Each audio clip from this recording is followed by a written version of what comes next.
Okay, we're going to use a little bit of running English. You should use the same amount of English as this ball. When this ball, we're going to shoot from 40 at 20 here just for starters. 40 at 20 should make a perfect B and come towards this 0 here.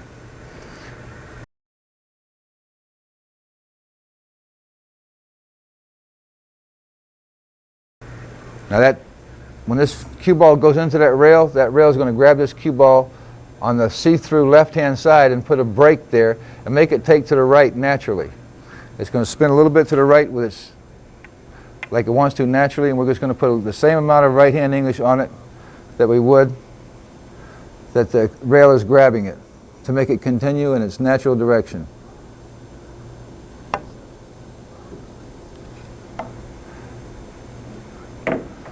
Like so. So no table's playing good. Now if you was at 0, you know this is 0. This is 30, right here, the third diamond from 0. 30 at 1.5. 30 at 15 will take you to 0.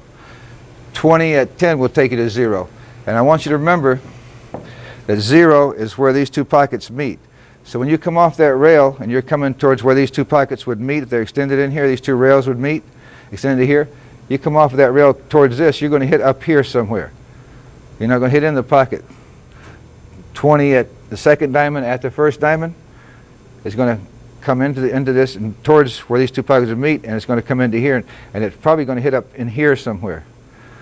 But if you're kicking at a ball that's hanging, it's very good for one pocket.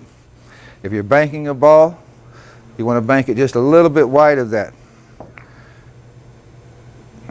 So we're going to shoot 20 at 10. 0 is that corner pocket, 0 is this corner pocket, 10 away from that corner pocket, 20 away from this corner pocket. I'll shoot 20 at 10 and scratch back here in this pocket. And see how far up the rail we hit. Well, didn't hit too bad.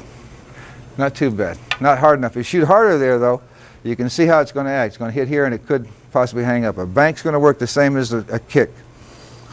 Only have to put a little bit of outside English instead of running English. Okay, so now, if we were kicking, say we're in a position like this, and we've got to kick and hit this 5 ball. Well, what I do in that respect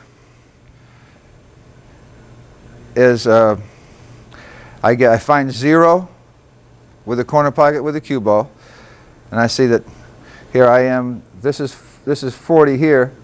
At 20 would be 0. I'm coming over. I'll just put it right at 40 to make it simple. Then I'll walk up to that rail, and I'll see where it touches the rail going at 20, and it's really like in front of 21 away from that corner pocket at this angle where it's going to touch the rail. I point from that spot, point through the object ball, and I'll see that the object ball is where I want to hit is 9/10 away from this pocket, short of this pocket. And when you're going in rail to in rail as we are here, we're not past this yet, you divide by 2. Now, you divide by 2. Anytime you're coming from the in rail here, you find your 0 in rail to in rail. When these balls are both near the in rail, you divide by 2. Anytime you're going from, you get past the corner and you're using these numbers, which are half diamonds, or less, and you divide by 4. The difference between this and 0, you're going to have to divide by 4. So here we're going to find 0 with a cue ball. Here's 30 at 15 is 0, and I'm not in the middle of the cue ball here. So it'd be 29, well, about 29 at 14.5 right there. 2.9 away from that corner. Right there, it's 2.9 away from that corner at 14.5. And if I look up, if I go up to that end of the table and see where it hits in front of 14, shooting at 14.5 where it hits the rubber, it's going to be hitting the rubber actually in front of about 16. And from there, I point through the object ball where I want to hit this, and I see I want to come at 10, 1/10 of a diamond, or 10 from there. I divide that difference by 2 because it's in rail to in rail, this kick, and I come back 5 from my 0, a half a diamond from my 0. I want to come 10 shorter, I come back half a diamond shorter here. So if I got 29 at 14 and a half, go to 19 and a half. And we know the table's playing a little bit short, so I'm going to go to about 18 and a half here, away from that corner pocket. Because it's cold, the AC's on, it's raining outside, it's damp, and the humidity plays it short, makes it play shorter. So I'm going to shoot from here at about 18 and a half away from that corner pocket. And we'll see if we can hit this one ball, or this yellow ball. One ball is a habit, huh? But I got the yellow for the purpose of visibility.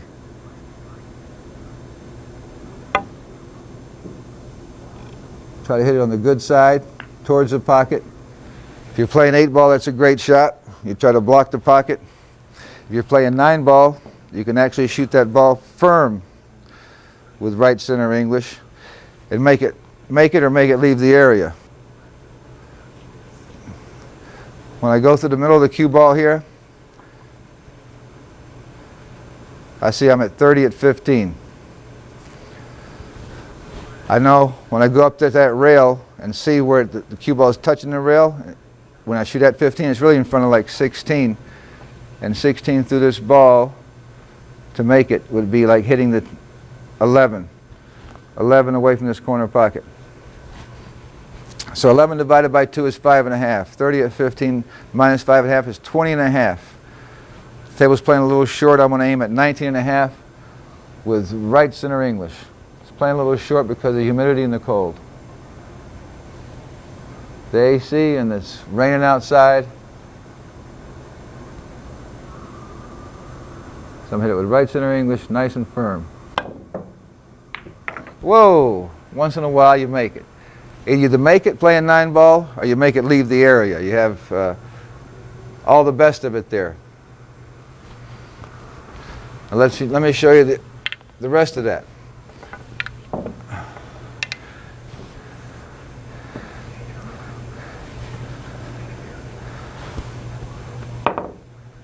When you're going from